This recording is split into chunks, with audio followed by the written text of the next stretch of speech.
What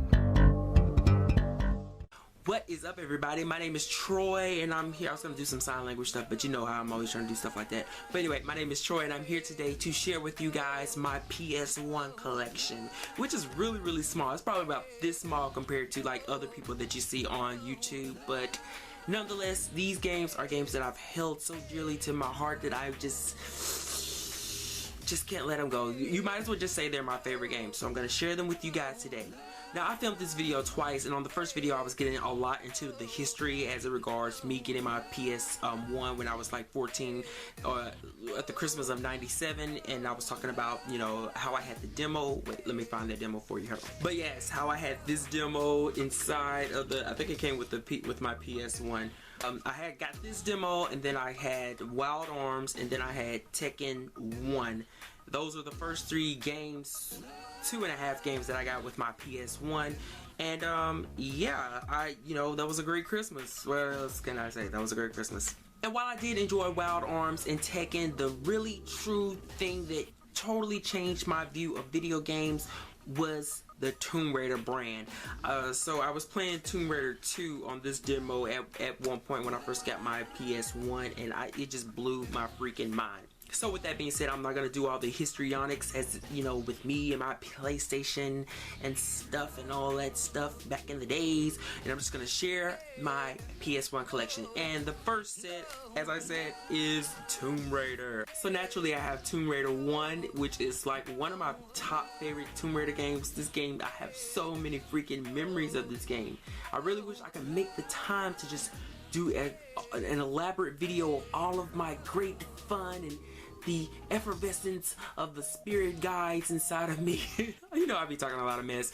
But yes, I absolutely love this series, and I got Tomb Raider 1 back in like the March of '98. As you can see, it's like one of the greatest hits ones, so that means that it was like a year after it was released that I actually managed to grab it.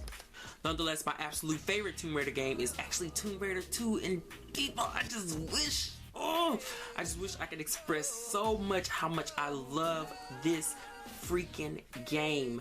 Like, this game just carried me all throughout high school, and Tomb Raider 2 is like my favorite Tomb Raider game.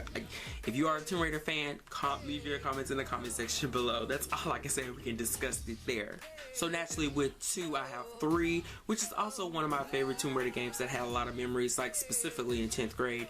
But I think this is probably one of my, you know, I'm always wishy-washy with this game, and I think it has a lot to do with the fact that with the first 2 games, I can collect every single secret, but with this one, I mean, there's so many branching paths on each level that there's no way you can collect every secret. Well, I guess some experts can collect the damn secrets, but me, I can't. But anyway, love this game.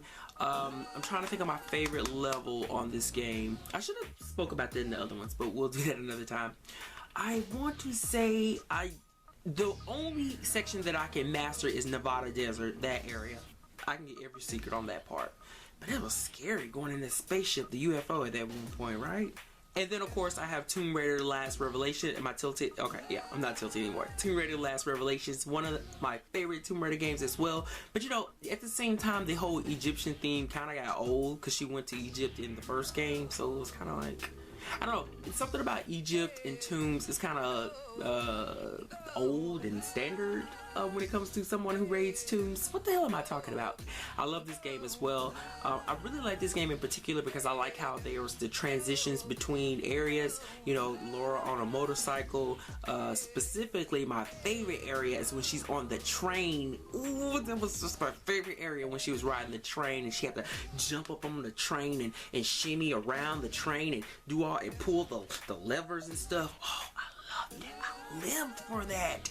But my least favorite area is the trenches. If you know what I'm talking about with this game and as it concerns the trenches, please leave your comments below. I hated them damn trenches. But next I have Tomb Raider Chronicles. I bought this for myself as a graduation present from high school, and one of my favorite Tomb Raider games as well. I just love them all. 2 is my #1 beloved, but I just love them all. You know, out of the 4 areas of this game, I can't really think of which one is my favorite. I kind of want to say when Lara Croft is on the submarine.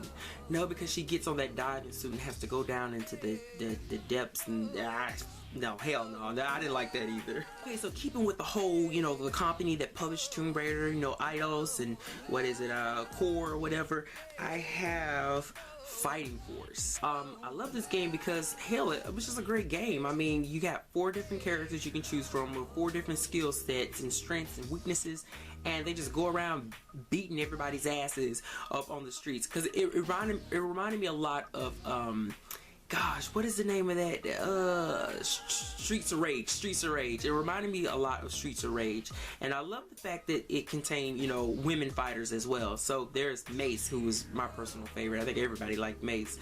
But, you know, there was a second game, and it wasn't so good. I don't think I ever decided to pick it up for the simple reason that they took the first game, a cast of 4, and reduced it down to 1, and I did not have time for that bullshit because Mace was not in that game, and I didn't want to play. What was his name? Hawk.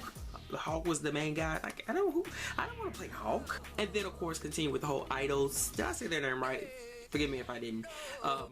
Brand. It's not even a brand, but the company, but brand too. I have Urban Chaos. Love this game as well. I was so addicted to this game. Now, this game right here, I think I liked it to be specific, I liked it because it contained an African-American protagonist who was female, who was a cop. So she was a woman, empowered woman. It was sort of open world, but it wasn't. And just the simple fact that, let me tell you, I love the parts where she would arrest somebody. She'll be like, freeze, freeze, police, police, freeze. So now that you know that I absolutely love Tomb Raider, and that's my #1 staple series, something that is equally as important and something that I'm so passionate about is going to be the Resident Evil series. So naturally I have Resident Evil 1, the director's cut edition. Love this game. It reminded me a lot of Maniac Mansion, except, you know, fully upgraded. But the thing about that I loved about Resident Evil is because it was zombies, it was mystery, and it contained a female protagonist. Because I'm big on female protagonists. But, you know, the problem that I had at the time when me and my cousin was playing this game is that my memory card system was jacked up, so we used to literally have to stay up all day and all night to beat this game. Then the masterpiece, of course, is Resident Evil 2. There's no way I can put my feelings and my expressions of how important this game is to me in this video. But I'll just keep it simple by saying that Claire Redfield is my top #1 favorite Resident Evil character, and my second favorite is Sheva. Don't hate. Don't hate. This is a really weird copy of Resident Evil 2 that I have. So of course I put Claire's just in the front. Now, it's funny because this is actually the dual shock version of Resident Evil 2. And in the back, I have the regular standard version of Resident Evil 2 featuring Leon's story. If you guys know the difference between the standard version of Resident Evil 2 and the dual shock version, then you know what those differences lie in and why it's important to probably have the dual shock version. Naturally, after Resident Evil 2, I have Resident Evil 3.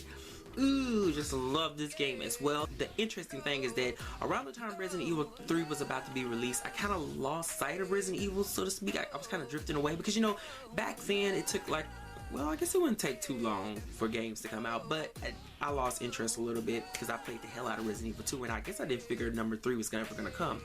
But yes, absolutely love Resident Evil 3. This is the game that made me become a staple Resident Evil fan, was not giving it up no more. So that means from this point forward I was playing and buying every single Resident Evil game that was released.